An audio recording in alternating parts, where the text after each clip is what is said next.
What's up mga chong? So ngayon, magre-review na naman tayo ng bagong Gel Blaster toy. Etong bagong dating at fresh na UDL XM7. Yan.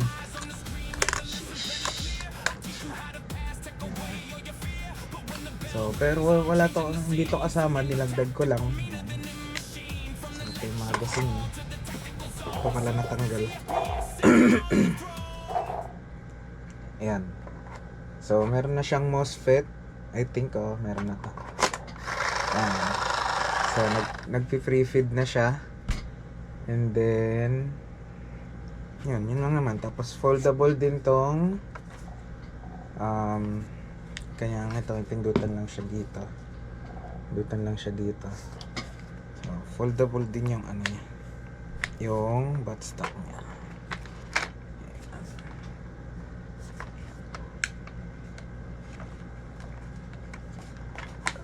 Hirap. Yan. So, yan. Extend din to. Pero, ang naiba dito ay hindi mo siya mahatak ng ito lang yung yung pinipindot mo. So, meron siyang dito siya. Kailangan mo siyang sungkitin bago mo matanggal ito. Yan. So, ito yung free na battery niya. Maliit lang. Pero, 11.1 volts na siya. Yan. Usual na stock na battery. So, flip natin. So, ano bang bago dito? So, tignan nyo na lang. Yan. Ito nga pala yung bagong service firearm ng US military. Replica ng SIG XM7. Ayan. So, ayan. Ito yung magazine niya. Bumili ako ng isa pang extrang mag. So, okay na yan. Goods na yan. Medyo malaki din naman yung magazine niya. So, ano pa? Yan. So, ambidextrous din siya. So, meaning, kadalasan, basta ambidextrous siya, naka V2 gearbox na siya. V2 gearbox na yan. So, ano ba yung gearbox niya? Yan, I think, ito ay metal gearbox na yata to. Tingin ko lang, metal gearbox na siya.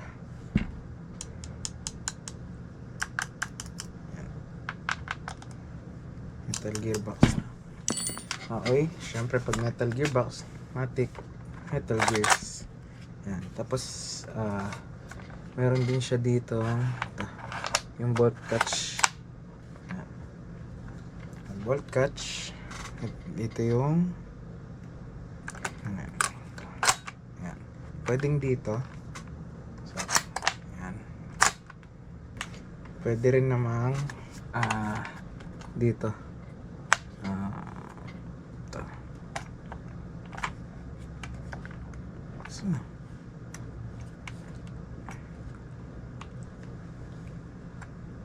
tama ba ako? Ito. Yan. Yan. So, pwede rin naman siya dito. Ko lang mapindot pala. So, pwede rin siya dito. Yan. So, hahatak rin yan. Tapos dito ulit. Tanggalin mo yung bolt latch. Yan. So, ano pa? Meron na rin siyang stabilizer dito. Yan. Kakabit mo siya dyan. Tapos, no, common na 14M reverse thread. Syempre, yun pa rin naman. Ano pa?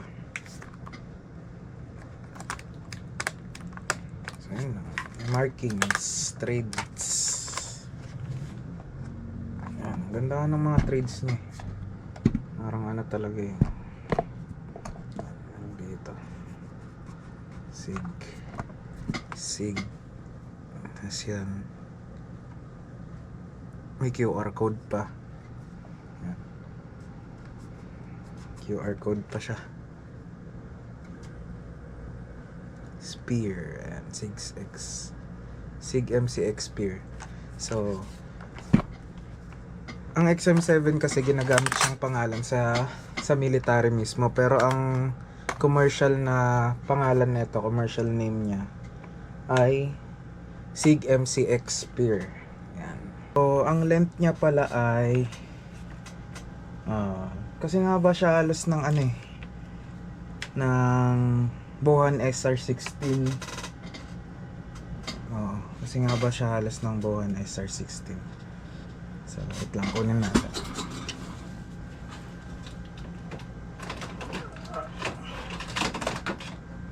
So ito yung Bohan SR16 ko. Yan. Ito yung comparison niya. Kita pa?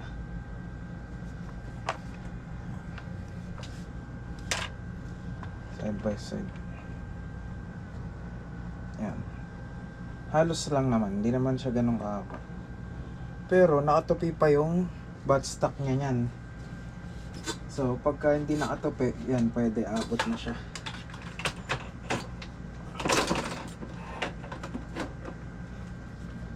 So ano pa?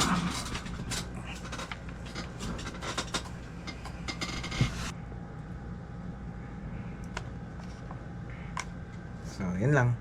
Punta tayo dun para mag-chrono.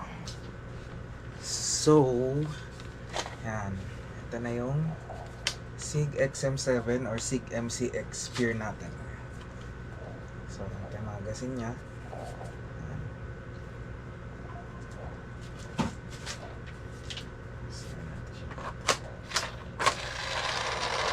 Yan. Okay, so test fire muna bago natin i-chrono. Medyo maganda yung bato ng gel balls sa kanya. So single shot. So yung first shot kasi masyado ko na siyang na-prime dahil tanggal kabit ako ng magazine, kaya naipon siya. Pero ganito. Yan. Tapos ito naman siya pag full auto.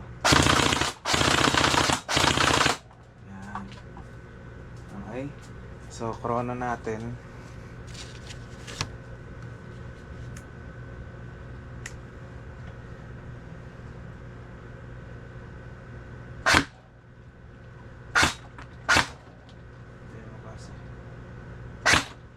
Yan, 259.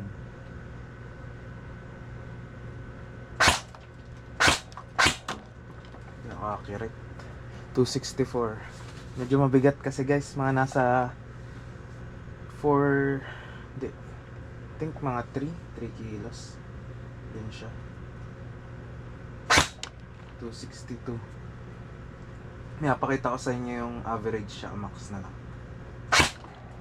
Nag 270 pa siya, 256.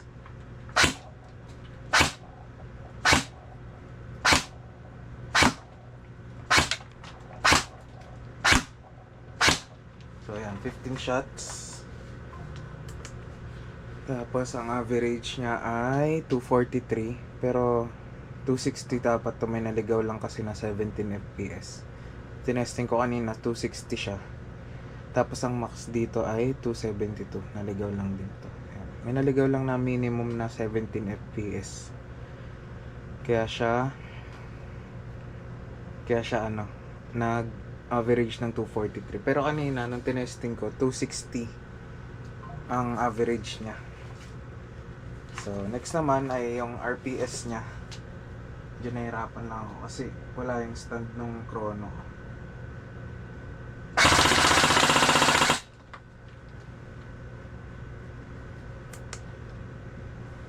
Matama eh. Okay, isa pa.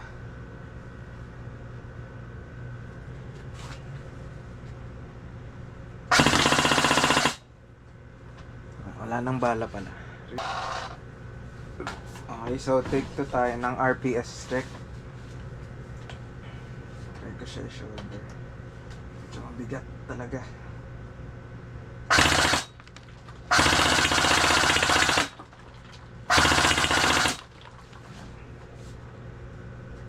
RPS niya ay 11 ngayon. Ayan.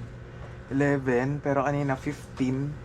Ewan ko tumatama yata. Hindi ko siya ma-stabilize.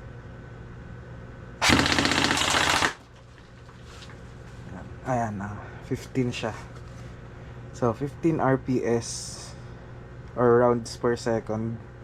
Ayan. Hindi siya gano'ng kabilis, pero decent na rin.